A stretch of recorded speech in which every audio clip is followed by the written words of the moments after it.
जिस दिन पिछड़े, दलित और मुसलमान एक साथ एक दूसरे को भाई भाई मान के, एक दूसरे को भाई बहन मान के एक साथ खड़े हो जाएंगे, दुनिया की कोई ताकत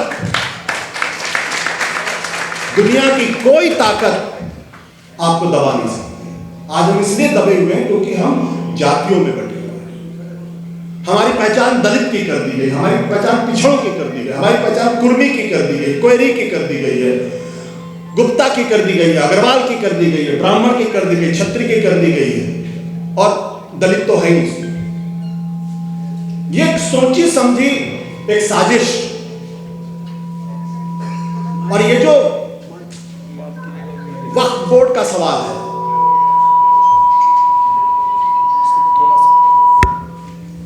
इससे मेरी आवाज बुलंद है, बिना इसके भी काम चल जाएगा। हल हाँ। तो इस बात को समझने की जरूरत है। और मैं इसलिए कहता हूं, देखिए ये लोग जो है, हमारे बहुत सारे साथी कहते हैं लड़ाई नरेंद्र मोदी से, कोई नरेंद्र मोदी से लड़ाई नहीं। हमारे लोग कहते हैं लड़ाई भारतीय जनता पार्टी से, कोई लड़ाई भारतीय जनता पार्टी से नहीं। असली लड़ाई आरएसएस से। वो जो नागपुर में बैठ के जो प्लान कर रहे हैं, वो जो साबित करने की कोशिश कर रहे हैं कि ये लड़ाई हिंदू और मुसलमान के बीच की लड़ाई, ये हिंदू मुसलमान के बीच की लड़ाई नहीं है। हिंदू और मुसलमान तो सदियों से साथ रहे हैं।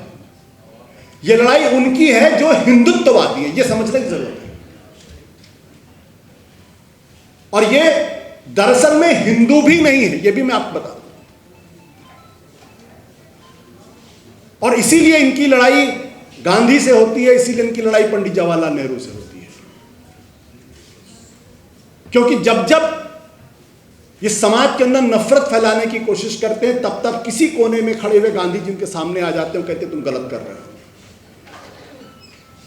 या नेहरू जी खड़े हो जाते हैं। इसलिए आप देखिए हर चीज के लिए ये नेहरू को डिस्क्रेडिट करने की कोशिश करते हैं। तो इसलिए ये जो पूरी जो लड़ाई है, इसको मैं नहीं समझता कि इसको किसी मुसलमान से जोड़ने की जरूरत है। ये थोड़ी सी हमारी लड़ाई अलग हो जाएगी। आपसे ज्यादा गालियां या आपसे कम गालियां मुझे नहीं पड़ती, या मेरे जैसे बहुतों को गालियां नहीं पड़ती। रतन लाल जी तो एक अपनी बात कह रहे थे, पुलिस पहुंच गई। मेरे भी सारे खातों की कई बार पड़ताल हो चुकी है, क्योंकि वो कहीं कोई कामा फुल स्टॉप खोजना चाहते हैं उसमें, कि यहां से गलती मिले, फिर उसके बाद मीडिया में चलने लगे। और मैं, शाहिद साहब है नहीं, शाहिद साहब चले गए, खामखा मीडिया को गाली दे रहे हैं। मीडिया की तो मौत बहुत पहले हो चुकी, 2014 में इसकी मौत हो चुकी है। अब ये पत्रकार नहीं रह गए, अब दलाल रह गए सिर्फ। और दलालों से आप पत्रकारिता की उम्मीद कर रहे हैं, जिनको यही नहीं पता कि इस्लामाबाद कहां, कहते इस्लामाबाद पे कब्जा हो गया। ये पत्रकार थोड़ी है, ये विशुद्ध तौर पर दलाली कर रहे हैं, दलाली का धंधा कर रहे हैं, पिंप है बेसिकली। इनको रात को नींद कैसे आती होगी, मुझे तो इसी पर हैरानी होती। ये जब आईने में अपना चेहरा देखते होंगे, तब इनको अपना चेहरा डरावना क्यों नहीं लगता है? तो इसलिए ये इन पर ध्यान मत दीजिए। लेकिन इनके बीच में भी ऐसे बहुत सारे लोग हैं जो बहुत ईमानदारी के साथ आज भी पत्रकारिता कर रहे हैं। और ऐसा नहीं कि सिर्फ यूट्यूब पे कर रहे हैं, इन चैनल के अंदर रहते हुए भी, अपनी नौकरी खतरे में डालते हुए भी ये लोग कड़े सवाल सरकार से पूछ रहे हैं। ऐसे हैं, आज उनकी संख्या कम हो गई, ये बात सच है। लेकिन दलालों से डरने की जरूरत नहीं, चाहे वो सत्ता के दलाल हो, चाहे वो मीडिया के दलाल हो, चाहे समाज के दलाल हो। इसलिए मैं ज्यादा वक्त न लेते हुए, मैंने कहा कि मैं टेलीविजन में रहा हूं, इसलिए मुझे एक सेकंड का अंदाजा है। बहुत लंबी तकरीर इस पे दी जा सकती, दी जानी चाहिए, लेकिन एक बात का हमेशा ख्याल रखिए कि हम हिंदुस्तानी थे, हिंदुस्तानी हैं, हिंदुस्तानी रहेंगे। दुनिया की कोई ताकत हमको अलग नहीं कर सकती। अगर किसी मुसलमान के साथ कभी कोई दिक्कत पैदा होगी तो हिंदू खड़ा होगा, अगर किसी हिंदू के साथ खड़ा होगी तो मुसलमान खड़ा होगा, अगर किसी हिंदू मुसलमान के साथ होगा तो ईसाई खड़ा होगा, सिख खड़ा होगा। और ये चाहते हैं कि हम ये कहना बंद कर दें हिंदू मुस्लिम सिख ईसाई आपस में सब भाई भाई। ये षड्यंत्र उस एकता को तोड़ने की है और हिंदुओं के बीच में जो अल्पसंख्यक है अपना वर्चस्व वो हम पे कायम रहे, इसके लिए वो सारा षड्यंत्र कर रहे हैं। इसलिए किसी मोदी से मत लड़िए, आरएसएस से लड़िए, उसके हिंदुत्व से लड़िए। कौमी तंजुम वहां पर खड़ा हर वक्त रहा है। मुझे याद है हम बिहार में जब मंत्री हुआ करते थे, एमएलए हुआ करते थे, तो तारिक साहब ने मुझे पूरे बिहार का, अनडिवाइडेड बिहार के, हमको वहाँ का सदर बनाया गया था। और उस वक्त तंजीम इतनी मजबूत थी, सिर्फ बिहार में नहीं, मुल्क के हर सूबे में, हम लोग बंगाल में भी और दूसरे सूबों में भी हम लोग जा करके काम किया। लेकिन बीच में हम लोगों ने तंजीम को नहीं छोड़ा, तारिक साहब हम लोगों को छोड़ दिए।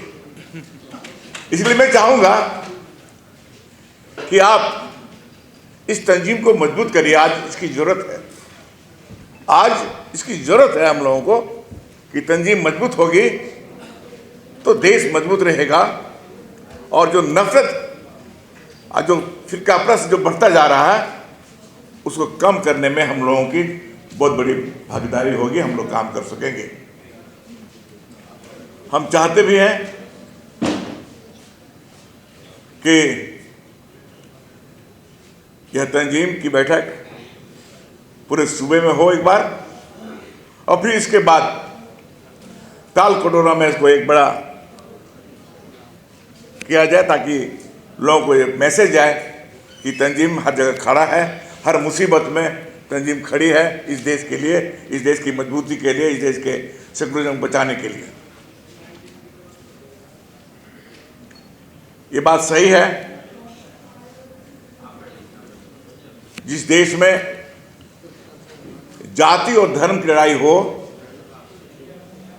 वो देश कभी आगे नहीं बढ़ सकता है, उसको कमजोर होने से कोई बचा नहीं सकता है। यह देश बड़ी अजीब रास्ते से भी गुजर रही है, हम लोगों को बहुत सोच समझ कर काम करना चाहिए। मोदी बोलते हैं कि इस देश का हिंदू खतरे में है। अकबर का शासन था, मुगलिया सल्तनत थी, तो कभी इस देश के हिंदू कमजोर नहीं था।